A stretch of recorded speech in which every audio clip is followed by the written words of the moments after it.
Hello, esteemed viewer. Glad to have you join us on the news broadcast on Daily Star Online Television, Enugu. I am John Paul, and we begin with the headlines. The Enugu State Governor, Dr. Ifeanyi Ugwuanyi, reiterates his administration's readiness to sustaining the ongoing rural developmental drive in the 17 local government areas of the state. Delta State Governor Ifeanyi Okowa under EFCC investigation over alleged corrupt practices. Former Speaker of the House of Representatives, Dr. Yakubu Dogara, defects to the ruling All Progressives Congress, APC. Chief of Staff to the President, Professor Ibrahim Gambari, says the Muhammadu Buhari-led government would not relent in its fight against corruption. Information and Culture Minister Alhaji Lai Mohammed frowned at those peddling unfounded information, saying it is capable of setting the nation ablaze. The news is live on all our social media feeds, Facebook, Instagram, Twitter handles, and lots more. Now the detail of the news.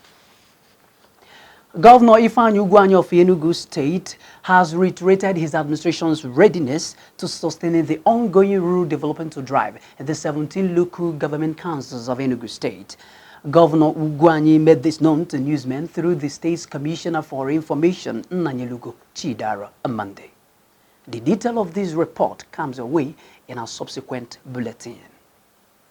Barely 7 days after the Delta State Governor, Ifeanyi Okowa, was asked to resign due to the cut in salary of civil servants on grade level 7 to 17, the Economic and Financial Crimes Commission, EFCC, has opened investigation on him. Aside the state governor, the anti-graft agency is also investigating 27 others following a 48-page petition written against them by the state chapter of the All Progressives Congress, which was accompanied with supporting documents and bank details of the persons mentioned.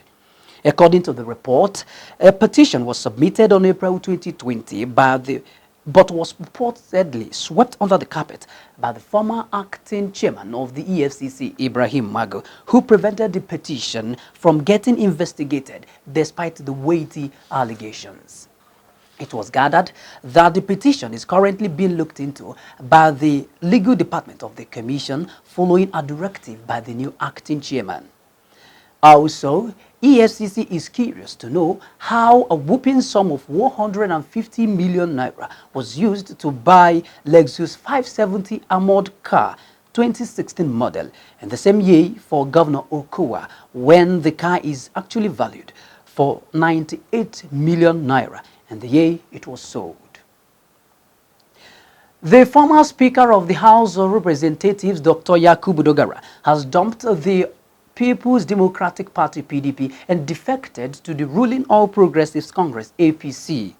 His defection was contained in a letter made available to newsmen on Saturday by his media aide. Dr. Yakubu Dogara said his defection was because he's convinced that APC is the only credible alternative that would bring the country out of its present economic woes and restore the dreams of the founding fathers. He therefore admonished his supporters to continue giving the Muhammadu Buhari-led administration the needed support so as to deliver on his campaign promises. Meanwhile, mixed reactions have continued to trail the defection of Dogara to APC, as some describes it as a political prostitution. To end the news on Daily Star Online Television, Enugu, another look at the major stories making the headlines. The Enugu State Governor, Dr. Ifeanyi Ugwuanyi, reiterates his administration's readiness to sustaining the ongoing rural developmental drive in the 17 local government councils of Enugu State. Delta State Governor under EFCC investigation over alleged corrupt practices. Former Speaker of the House of Representatives, Dr. Yakubu Dogara, defects to the ruling All Progressives Congress. Chief of Staff to the President, Professor Ibrahim Gambari, says Muhammadu Buhari-led administration would not relent in its fight against corruption. And finally, the Minister of Information and Culture, Alhaji Lai Mohammed, says it would not tolerate those peddling unfounded information about the security situation in the country, saying it is capable of setting the nation ablaze.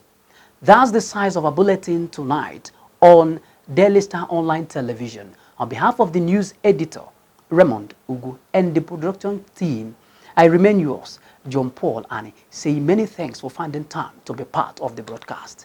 Good evening.